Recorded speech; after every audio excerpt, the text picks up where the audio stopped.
this was untrue. Sometimes change came all at once, with a sound like a fire taking hold of dry wood and paper, with a roar that rose around you so you couldn't hear yourself think. And then, when the roar died down, even when the fires were damped, everything was different. People came to realize, when they talked about those years, that they were years which set one sort of America apart from another. 20 years later, they would speak of that time as beginning with the war, or the sexual revolution, or Woodstock. But Maggie knew it right away. She believed it began with the sound of a bulldozer moving dirt in her own backyard. For that was the summer they began building the development behind the Scanlan house. That was the beginning. On a June morning, a week after school let out, Maggie came down to breakfast and found her father standing at the window over the sink with a cup of coffee in his hand, watching an earth mover the color of a pumpkin heave great scoops of dirt crowned with reeds and grass into the air and onto a pile just beyond the creek.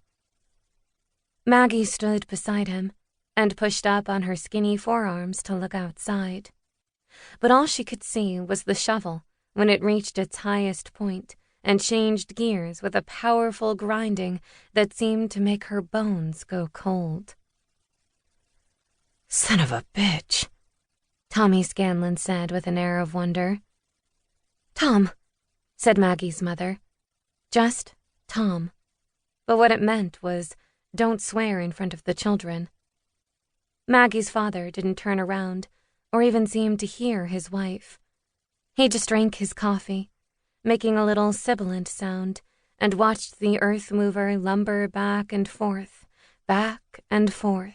its shovel going up and down and over and up and down and over again. A sign announcing the development had stood in the fields behind the house for 4 years, since before the 4th Scanlan baby had been born. It started out white with green letters. On this site, the sign read, "Coming soon, Tennyson Park, a community of homes from $39,500. "Ha!" said Maggie's grandfather Scanlan, who knew the price of everything. 2 men with a post digger had come and put the sign up at the end of the cul-de-sac behind Park Street. After the sign went up, the other children in the neighborhood waited for something to happen, but it never did.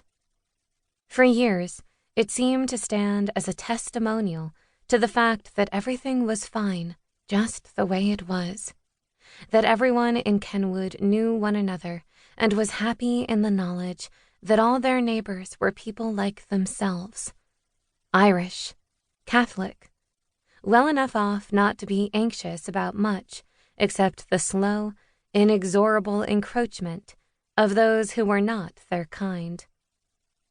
The sign got older, and the paint got duller, and someone carved a cross into the back of it with a knife, and all the excitement about new construction and new people died down.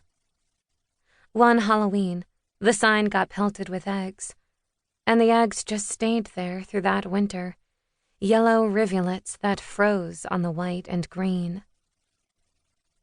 Mrs. Kelly, who lived in the house at the end of the cul-de-sac, and whose driveway was nearest the sign, was by turns enraged and terrified at the prospect of the development. She said that they had built a development near her sister in New Jersey, split levels and ranch houses, and the next thing they knew, there had to be a traffic light at the end of the street because of all the cars. But Mrs. Kelly's husband died of emphysema 3 years after the sign went up, and Mrs. Kelly went to live with her sister in New Jersey, and there was still no development, just the sign. Maggie sprang up onto the kitchen counter and sat there, swinging her legs. "Get down," Connie Scanlan said, feeding Joseph scrambled eggs.